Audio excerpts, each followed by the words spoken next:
I must say I'm very grateful that we have the medium of Zoom. It's been such a lifesaver over the last 18 months or so for a lot of us being able to keep in touch with teams and friends and keep a Sangha together. Also, I'm very grateful that I don't have to be on Zoom this evening. And that I can so I'm kind of a bit of both. I'm very glad and very grateful to be able to be here in person back in the shrine room of the Buddhist Centre, in a way where we kind of belong. So, as Artsadi was saying earlier, we're starting a new series this evening. The series is called A Vision of Life and What It's For. So this particular presentation is the first one of the series, and it's subtitled Come and See for Yourself. So, well done, you've all managed to come. So, we'll see what unfolds. So it's going to be quite a kind of tricky talk in a way. So I think the first thing I would probably want to say is don't really be too bothered if you don't feel you're really getting it, because what I'm going to be pointing at is difficult to get. So just try and be open to it, examine your reactions to it, and just take it away as a subject for reflection. Most of our progress is made just through simple reflection on things that we've heard, things that we've experienced, and our reactions to things that we've heard or experienced. So simply reflecting on how we are, how we're reacting, what we've heard, is actually how we make most progress. But the way into, as it were, this question, there are many, many, many different angles that one could adopt to try and address this question. I'm going to be focusing mostly on looking at it through the lens, as it were, of conditionality, one of the most fundamental teachings of the Buddha. So we're being invited, or I'm inviting myself, and as I've been doing the last couple of days, thinking about this evening, and inviting you to reflect more deeply on conditionality, sometimes known as conditioned co-production, and can be summed up by the little phrase, all things arise in dependence upon conditions. In a way, you could think that in that phrase there is the whole of Buddhism, that all things arise in dependence upon conditions.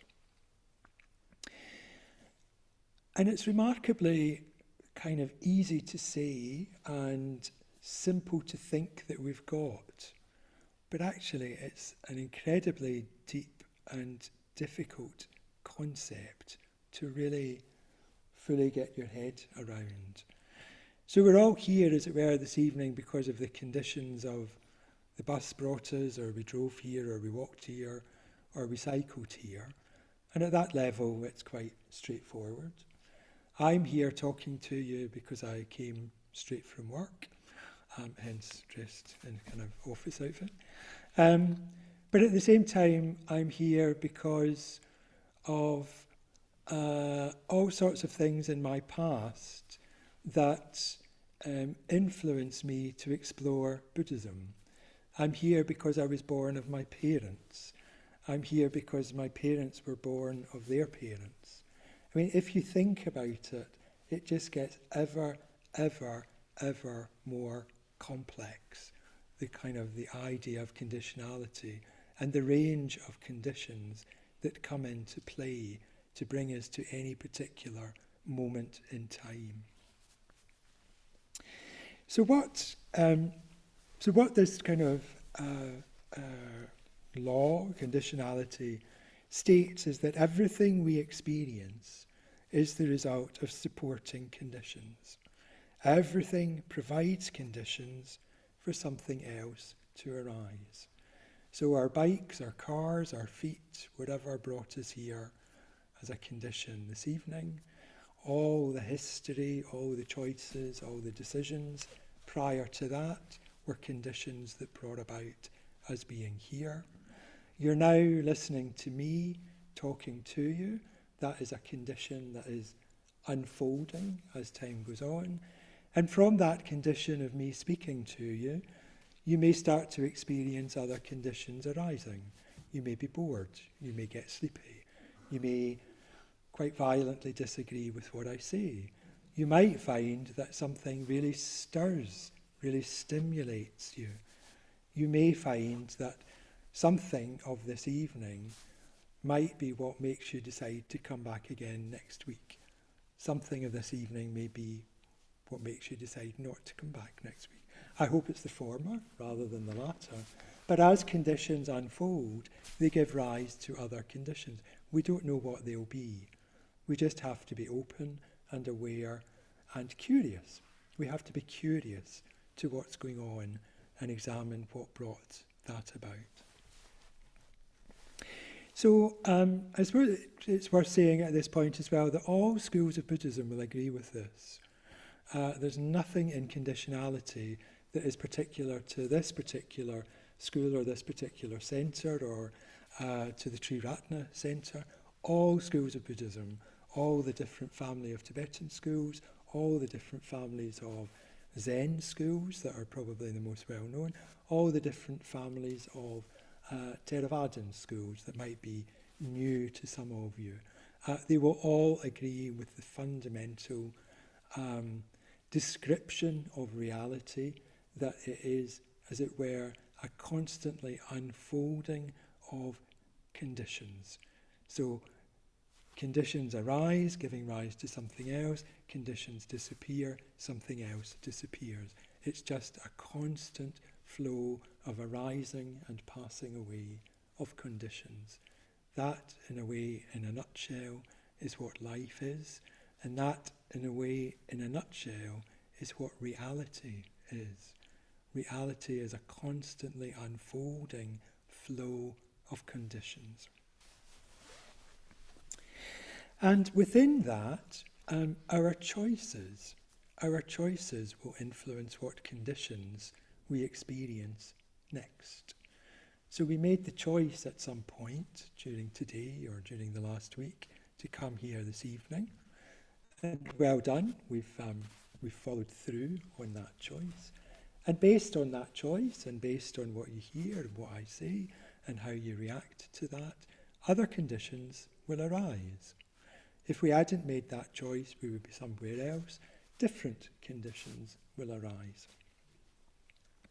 So I hope that from this evening, positive conditions will arise, conditions that encourage you to carry on with your spiritual endeavours, your spiritual explorations.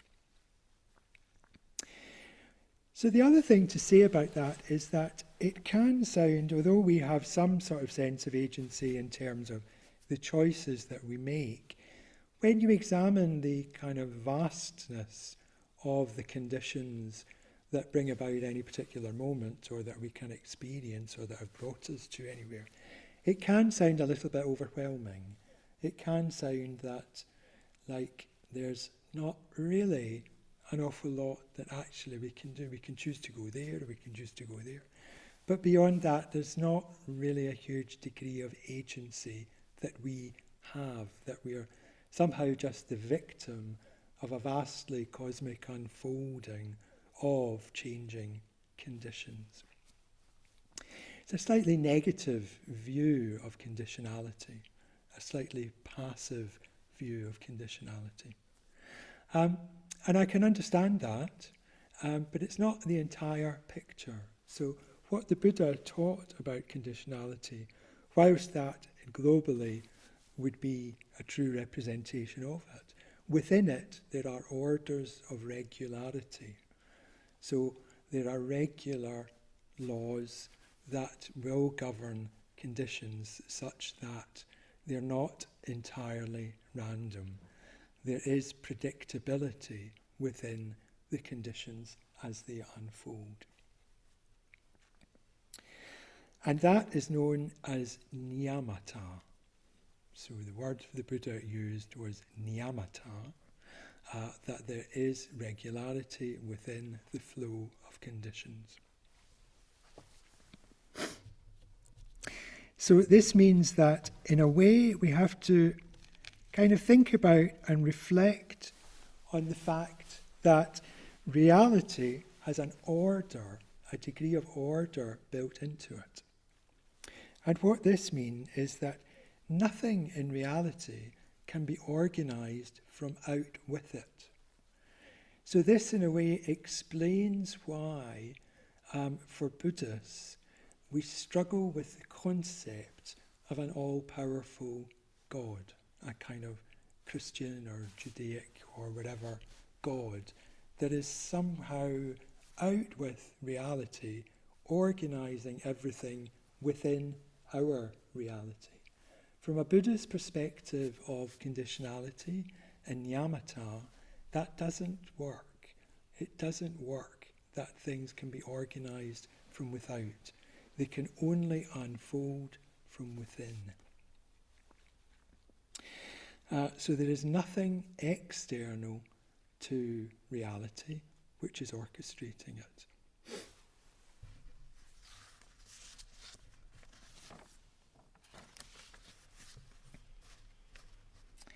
So by way of trying to put some sort of categorizations into this as a way of trying to ease the way into understanding, there are 5 orders of regularity to conditions. So these have been likened in some ways to the old classifications, which you don't hear so much of, as kind of the animal kingdom, the vegetable kingdom, and so on and so forth. So to the Buddhist terms, these are 5 niyamas. So the niyama is the order of regularity, as it were. So we start off, you don't really need to remember any of these words. They're not particularly important. You just need to get a sense of the kind of what's being conveyed. So the first niyama is known as utu, and that would basically be the order of inorganic organization. So things like gravity. So we know that gravity works in one direction and reliably works in that direction only. So if an apple falls from the tree, it falls down, it doesn't fall up. Equally within that sort of level of order, there is things like thermodynamics. So if you get involved in a conversation and leave your cup of tea to the side, your cup of tea will get cold. It won't stay hot and it won't heat up. It will get cold. So there are basic things that we can rely on within the worlds of conditionality. There are regularities, there are orders, there are laws, if you like. Moving up slightly more, moving up a sort of level, we get into the kind of organic, bija, the organic level of life or of reality, which would be things like plants and simple biological systems. So plants photosynthesize. They photosynthesize on the basis of sunlight, and all of the reactions of photosynthesis happen in a certain way. All of the reactions of biology happen in certain ways. They're not completely random, they are ordered. Similarly, if we go sort of an order higher into simple life, or sort of simple's not quite the best word, but sort of lower perhaps life, then we have the ideas or the laws of things that would govern instinct, or things like migrations. So birds that migrate, fish, mammals that migrate, that would fall into this sort of level of order. Now we can see that we're moving into things that in and of themselves are actually very complicated and very hard to understand. they all can be explained by the basics of conditionality, but actually conditionality can encompass levels of order which can allow extremely complicated things to take place. Instinct is very complicated, migrations are very complicated. And moving above that, we get into the karma, as it's more often known, level of niyama, the karma niyama. Now this is the one that's probably the most interesting, and this is the one that we will be most familiar with. We'll kind of be familiar with the other ones, maybe from school science lessons. The karma niyama is one that we might have a more kind of experiential relationship with. So the karma niyama arose when self-consciousness arose. So self-consciousness is somewhere in evolution through some mystery of conditionality. We probably primarily, although maybe some of the other higher mammals, have a sense of I, and have a sense of I being separate from other. So have a sense of me and you, have a sense of I, have a sense of other. So it's known as self-reflective consciousness. As it were, we're aware that we're conscious. We're aware of being aware. Lower mammals, as far as we know, are just basically aware and react to the surroundings that they find themselves in. We have an extra level. We can see ourselves being aware. And that gives us great agency, but it means that if we want to be aware of living a fulfilling life, so we're often aware of not leading a fulfilling life, or not leading a happy life, or not leading a satisfactory life. It's very often why people come along to places like the Buddhist Centre. Because we're aware of that, it gives us agency to examine that and to try to alter that. So from the Buddhist perspective, when we examine how we are, we find that similarly, like there's a law of gravity and laws of thermodynamics and laws of chemistry, there is a law operating within the karma niyama, and that is the law of ethics. So we study that at the Buddhist Centre through the 5 precepts. And what this law, this order of organisation states is that if we act in accordance to the 5 precepts, if we act ethically, then we will have a purer mind. And if we have a purer mind, we are more likely to experience satisfaction, fulfillment, and happiness. Now, this is quite a big thing to grasp, and it's something that I invite you to reflect upon, and I invite you to experiment with. So we all grasp gravity in apples. We all grasp cups of tea getting cold. I'm inviting you to equally grasp that if you lead your life according to the 5 precepts, and you lead your life ethically, that your mind, your experience of yourself, will become more fulfilled, more happy, and more satisfied.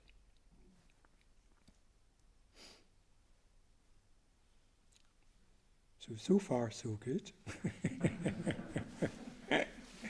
Now, this is a lifetime of experimentation, but I do invite you to just be aware that when you've acted ethically, when you've acted kindly, when you've acted with somebody else's interests at heart and not just your own, how does that make you feel?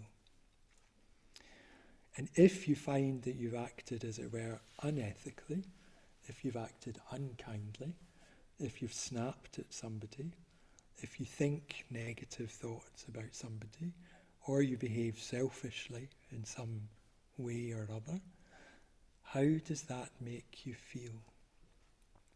We have to be constantly aware and constantly examining our experience in order to make these correlations, in order for our acceptance and understanding of the law of ethics within the karma niyama, i.e., as it were, within our lives, is every bit as valid as the law of gravity making an apple fall, or the law of thermodynamics making a cup of tea grow cold. It's not straightforward, but I do invite you to examine that. And so now we move from the karma niyama, which is already challenging, I imagine, for most of us, to the final fifth niyama, known as the dharma niyama. And the dharma niyama comes into effect when a self-conscious individual, like ourselves, comes into contact with something that goes beyond the sense of self. So the dharma niyama is when a self-conscious individual comes into contact with something that goes beyond the sense of self. It's also been described as that regularity built into reality, just as the regularity of thermodynamics, gravity, ethics, so on and so forth, whichever niyama you wish to look at, that regularity built into reality that makes Buddhahood possible. So there is a regularity in the reality in which we exist that allows a Buddha to emerge, allows a Buddha to come into being. Now we know that's true because there was a Buddha. We know that's not easy because there was only one. So there aren't very many, so we know it's not easy. And from here, it's kind of, we're really getting into the area where the Dharma Niya is quite difficult to talk about. And it's difficult to talk about for a number of reasons. Largely, not many of us spend that much time in that sort of level of conditionality. We at best spend most of our time in the karma niyama and the level of conditionality there and the laws that govern that. It's also difficult to talk about because describing something so subtle and nebulous somehow fixes it, and in fixing it we can sort of destroy it. It reminds me a bit of my very primordial and basic understanding of quantum physics. I do apologise if there happens to be a quantum physicist in the audience. But there's something about quantum physics that in itself is just a natural contradiction in a way. And there is something about quantum physics that if you try to pin it down, to sort of freeze it, to have a look at it, it instantly changes and it's no longer that anymore. There's something of that nature when we try to discuss and talk about the Dharma Niyama, or the regularity within the Dharma Niyama. It also kind of reminded me a bit of if you're not feeling well and you go along to the doctor, trying to describe precisely what it is that's wrong with you can be really quite tricky. You just have an experience in your body which doesn't feel pleasant, feels wrong, but you may just not have the language to be able to really convey that experience to somebody else, i.e. the doctor. Conveying complex experience is very, very difficult. And equally, you may go along and say, oh, it's my head or my stomach or whatever. And you try your best and you fumble through and you feel that's not quite right. And your doctor comes away with something like, I don't know, you've got atypical migraine or something. You've got something in your head and it's described as atypical migraine, which basically means the doctor hasn't really got much of a clue. It's like a migraine, but they've just dressed it up as being atypical because it's not quite really a migraine. And, we bumble along, they thinking you've got atypical, and you're saying, oh yeah, no, I've got atypical migraine. And if there's something not quite right about it, it's something sort of unsatisfactory. And sort of we're in that territory trying to discuss the Dharma Niyama. So I do apologise about being in that territory, but I'll try my best with the limitations of language and everything else to kind of get it across. So basically where we are is we have to try and sort of exist between sort of two extremes here. So we're sort of in the realms of faith, imagination and devotion. We're sort of in that realm in terms of opening ourselves, being aware, being non-judgmental to the existence of the Dharma Niyama and how it may be experienced by us. And what we have to try and avoid on the other extreme, so it's all very well being in that realm, but we don't want to be kind of an airhead or, just completely hippie, druggy. We're not in that realm. We're in the realm of sound experience. We're struggling probably with trying to explain it, but we're quite grounded in our experience. But what we're trying to, on the other hand, avoid is nihilism. So we're trying to avoid the state whereby any experience that we have, we try to drag down and to explain within sort of scientific rationality of what we know now, sort of denying in a way that there might be something that we don't know or that we've not yet experienced or that we're not familiar with. That we drag everything, all these experiences down into scientific rationale and somehow dismiss it as being somewhat less than it is.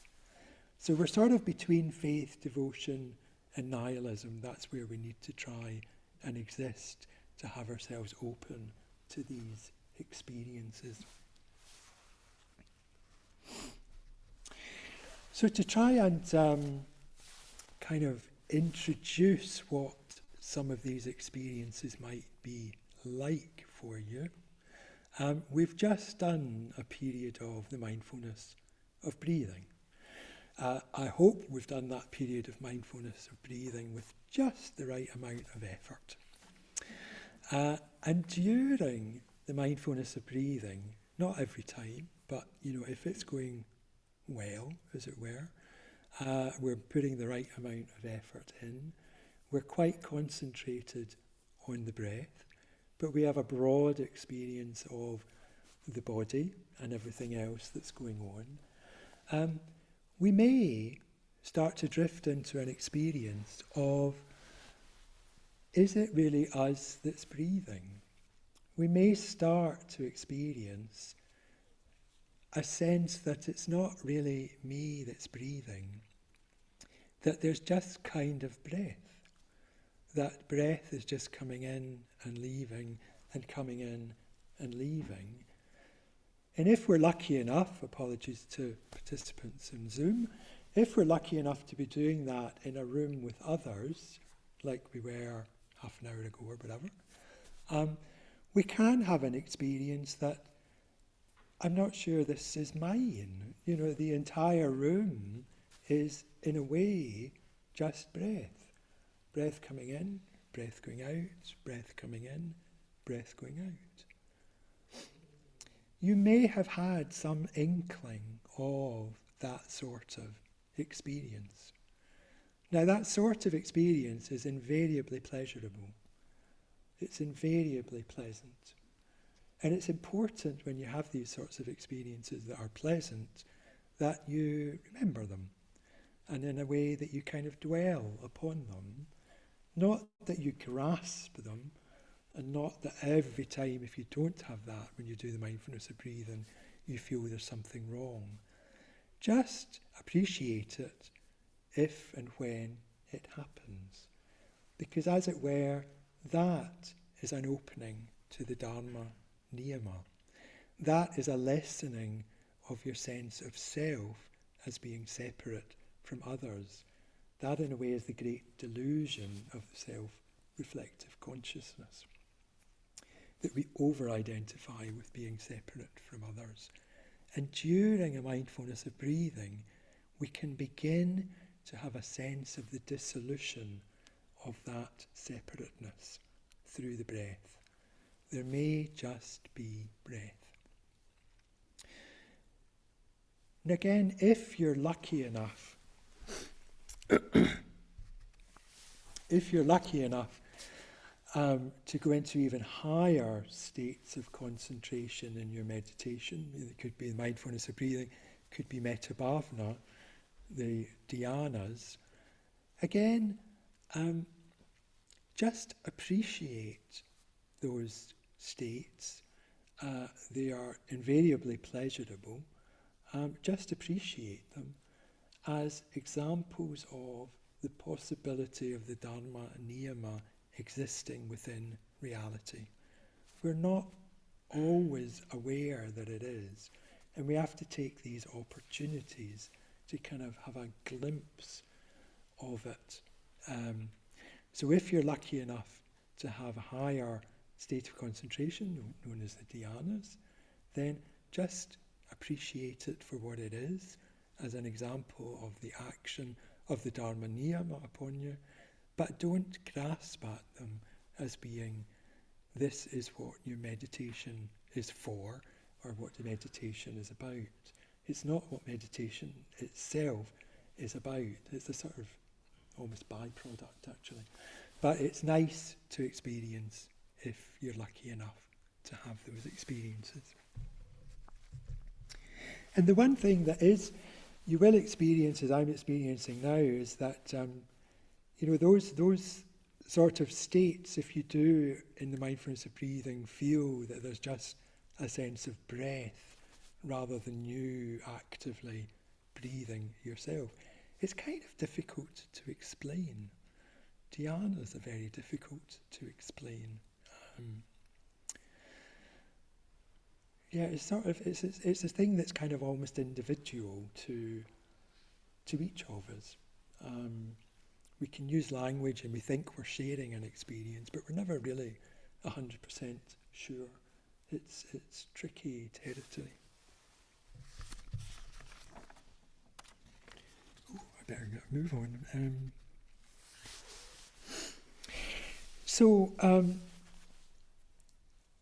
Yes, so it is possible to have experiences of the Dharma Niyama. And in a way, what the result of an experience of the Dharma Niyama can be and should be is to kind of reinforce your faith that what you're doing is true. It's just to constantly examine your experience to see, is this true?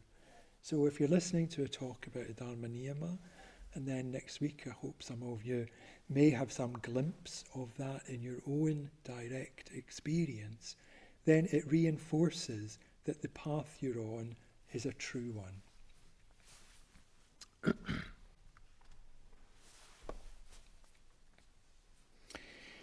So from now I'd like to just explore how can we work with these niyama teachings to deepen our understanding of niyamata, the order of reality, the laws in reality, the regulation in reality. So we can kind of map the niyamas against the system of meditation that we have and that we teach within Triratna. So that system is where we first of all work on integration, we develop positive emotion, spiritual death, spiritual rebirth, and receptivity are basically the 5 stages. We don't need to go into them in any great detail. There's a lot to be said on each of those stages. So if we look at those stages, particularly the first couple, if we look at integration, so when we start, our self-consciousness, the self-consciousness of a lot of people in the world is really quite limited. It's quite narrow, it's quite self-referential, it's not particularly other-regarding. And many of us come along, myself included, when we come along to the Buddhism, that's exactly the mind state that we have. We have a very closed, limited mind state.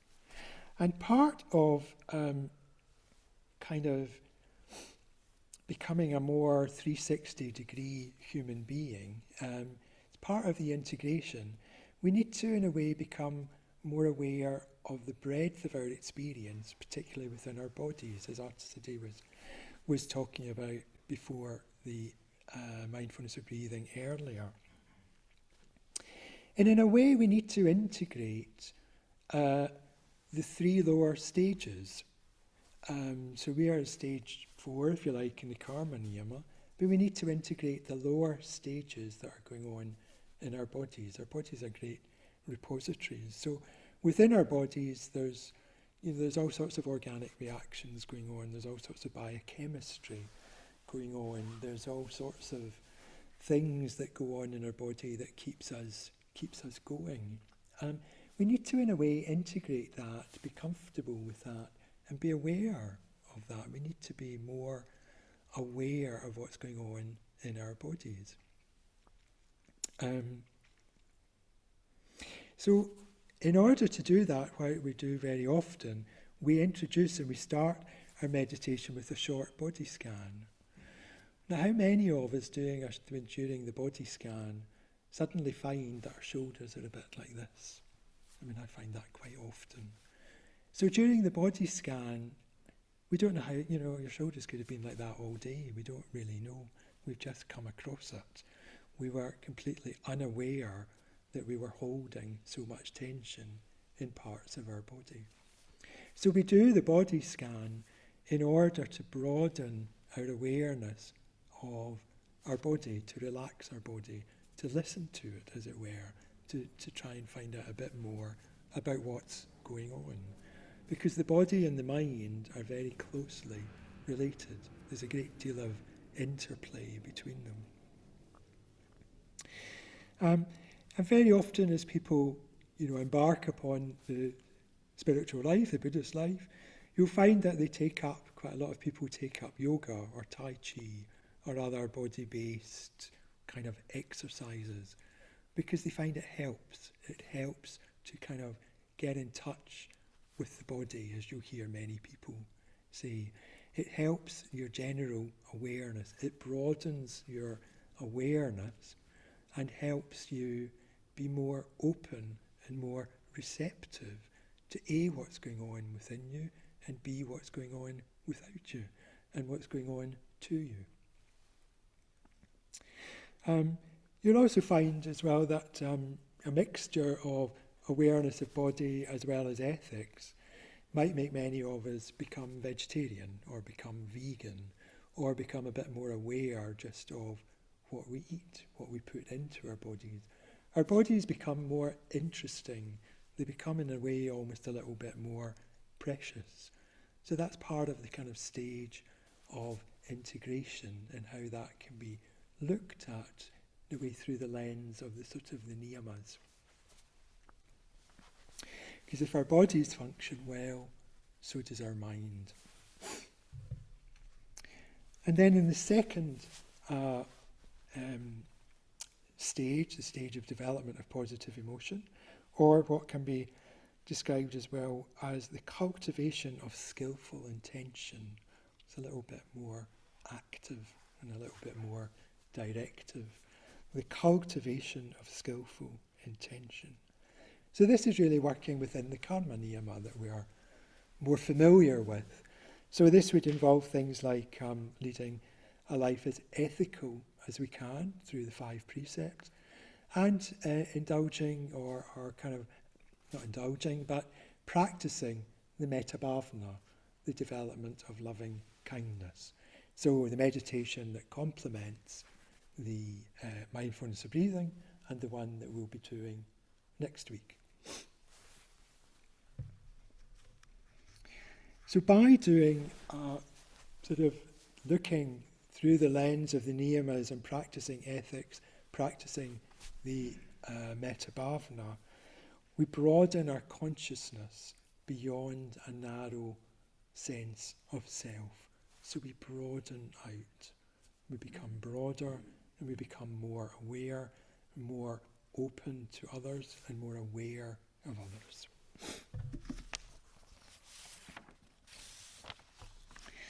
So I'm running a bit short of time, so I shall skip a bit. And just to let you know that Kalyana will be talking more about the system of practice next week. yes. So the system of practice that I've just skipped through, we'll be getting more details on next week when Kalyana D will be talking to us. So just finally, I'll skip a couple and just say a few words on receptivity. So at every stage, these stages are not kind of sequential. They can happen at different times. But at every stage and throughout our practice in general, we should try to be receptive to any glimpse of the Dharma niyama that we can. Okay, so I shall just now skip to the conclusions of this evening's talk. So first of all, the idea is that by actively integrating and working with the 5 niyamas and with an attitude of receptivity, we can open the way for the Dharma niyama to manifest, to be more present in our experience.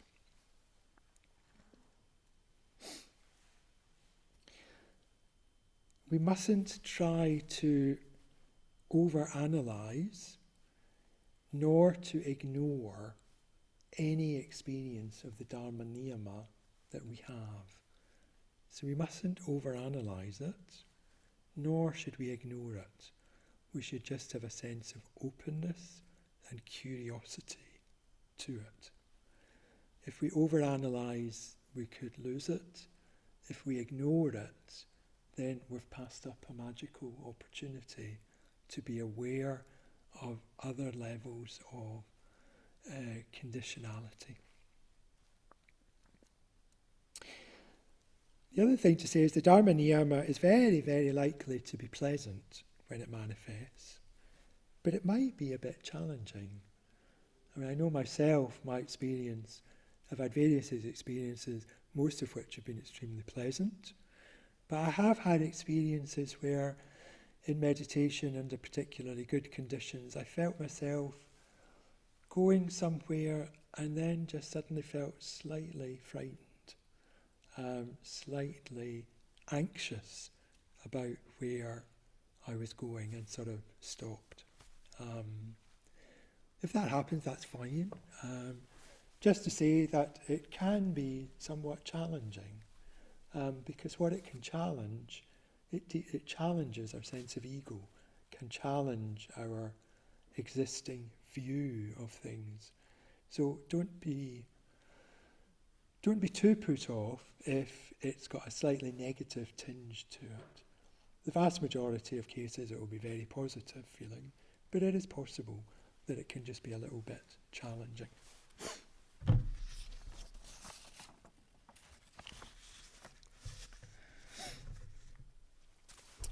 And at all times we should look for the truth of conditionality in our experience. The more that you can reflect on conditionality, the more truthful it will seem. Or, of course, as the title of the talk says, go and see for yourself. So, sorry, I've overrun by a few minutes, so I do apologise about that. But yes, I do invite you to explore further for yourselves. So now we're going to break up into groups for discussion for 15-20 minutes. So just to get going, groups, I know, have a life entirely of their own, and that's completely fine. But just to get you going, you could explore in your group, have you ever had an experience that you think may be of the Dharma Niyama? And if you have, what effect has that had on your practice? If you haven't, do you think it's possible you could one day? So that's enough to get you going in gentle discussions. So if team members could just put their hands up, then groups should be able to form seamlessly around them. Maybe 3, 4-ish for a group, thereabouts.